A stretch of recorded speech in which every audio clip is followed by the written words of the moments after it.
నమస్తే. రాహుల్ గాంధీ ఒక సుదీర్ఘ ప్రసంగం చేశారు అంటే అందులో మినిమం బీజేపీకి కలిసి వచ్చే అంశాలు ఒక 10 ఉంటాయి. ఆయనకి చిక్కులు తెచ్చేటటువంటి అంశాలు ఒక 4-5 ఉంటాయి. అందులో భాగంగా ఇప్పుడు మరొక విపత్కర పరిస్థితిని ఎదుర్కొని ఉన్నారు రాహుల్ గాంధీ. దానికి సంబంధించిన వార్తనే ఇక్కడ నేను చూపిస్తా ఉన్నాను. SGPC panel ticks off Rahul for Guru Nanak mudra remark. Shiromani Gurdwara Prabandhak committee ఇవాళ ఒక ప్రెస్ మీట్ పెట్టి మరి రాహుల్ గాంధీ చేసినటువంటి వ్యాఖ్యలు అభ్యంతరకరమైనవి అని చెప్పి సీరియస్ అవ్వడం జరిగింది. వాటితో పాటుగా ఇంకొన్ని అంశాలను కూడా వారు ప్రకటించారు. అవి కూడా చూద్దాం. మొన్న జరిగినటువంటి ఆ సమావేశాల్లో ప్రసంగం హిందువుల మీద ఏ విధమైనటువంటి విద్వేషాన్ని కనబరిచారు, ఆ తర్వాత ఇతర మతాలకు సంబంధించినటువంటి చిత్రాలను కూడా చూపిస్తూ ఏదో పెర్ఫార్మెన్స్ ఇవ్వడానికి ట్రై చేశారు. కానీ అక్కడ హిందువుల్ని హర్ట్ చేసినటువంటి విధానం మాత్రం జాతి ఎప్పటికీ మరవదు. కానీ ఈ భారతదేశంలో ఉన్నటువంటి ఒక సౌలభ్యం ఏంటి అంటే ఎవడు ఎన్నన్నా కోతలు కోసుకొని హిందువు అనేవాడు హింసాత్మకంగా రియాక్ట్ అవ్వడు. వాడు రియాక్ట్ అయ్యాడంటే అది ప్రళయం అని అర్థం. అప్పటిదాకా ఈ రాహుల్ గాంధీ చెప్పిన ఉపమానంలో చెప్పుకోవాలంటే శివుడు గరళాన్ని కంఠమునందు అలా పట్టినట్లుగా హిందువులు కూడా సహనంతో ఇలాంటివన్నీ భరిస్తూ ఉంటారు. సరే, హిందువుల విషయాన్ని అలాగా మనం పక్కన పెడితే దాన్ని అలవాటే కాబట్టి సిక్కులకు సంబంధించి కూడా ఈయన హితబోధ చేశాడు. అన్ని మతాలకు సంబంధించి ఒక పెద్ద మనిషిలాగా మాట్లాడాడు ఈయన, ఒక ప్రవచనకారులాగా. దేనిపైన పూర్తి స్థాయి అవగాహన ఉందంటే అది కూడా లే. కానీ వీళ్ళు చెప్తే మనం హిందుత్వం గురించి నేర్చుకోవాలా, సిక్కు ధర్మం గురించి నేర్చుకోవాలా, ఇస్లాం గురించి నేర్చుకోవాలి. అభయముద్రకి లేకపోతే దువా చేసే చేతులకి తేడా లేదు.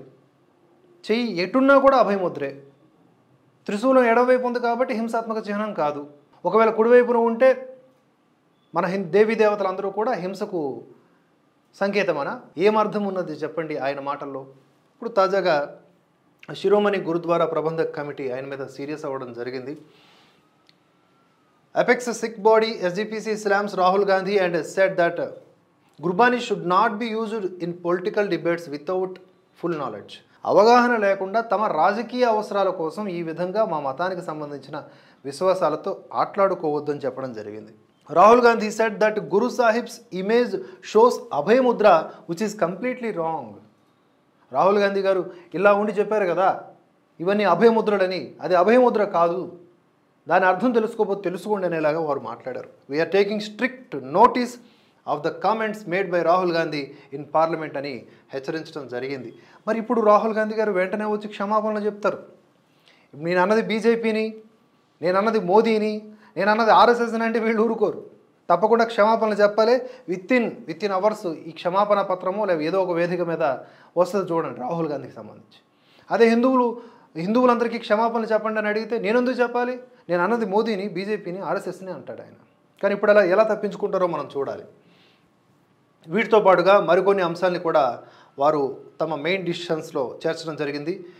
No artist or actor can do videography at Golden Temple for promotion. Rules to be framed on photography and videography at Golden Temple. Action sought against officials guilty of allegedly forcing Amritdhari Sikh candidates to remove their kakars, Sikh symbol of faith, in a judicial examination in Rajasthan's Jodhpur. ఒక పరీక్షా కేంద్రంలో కూడా ఆ నియమ నిబంధనలు ఏవైతే ఉన్నాయో అవి కూడా మా మతానికి సంబంధించి విరుద్ధం అని చెప్పేసి వారు చెప్పడం జరిగింది. దాంతోపాటుగా resolution passed condemning the alleged hateful comments made by BJP's Mandi MP Kangana Ranaut against Punjab and Punjabis. Kangana Ranaut కూడా చేసినటువంటి వివాదాస్పద వ్యాఖ్యల మీద వాళ్ళు దాన్ని కూడా ఖండించడం జరిగింది. సో వీటన్నింటి నడుమ ప్రధానంగా రాహుల్ గాంధీకి కూడా వీరు హెచ్చరించారు, ఏది పడితే అది మాట్లాడొద్దు, ఇలా అన్నంత మాత్రాన అది అభయముద్ర అయిపోదు, ఇలా అనుకున్న వాళ్ళందరూ కూడా కాంగ్రెస్ పార్టీకి సంబంధించిన వాళ్ళు కారు అని వారు చెప్పకనే చెప్పారు. మరి దీనిపైన రాహుల్ గాంధీ గారి రియాక్షన్ ఏంటనేది మనం వేచి చూడాలి.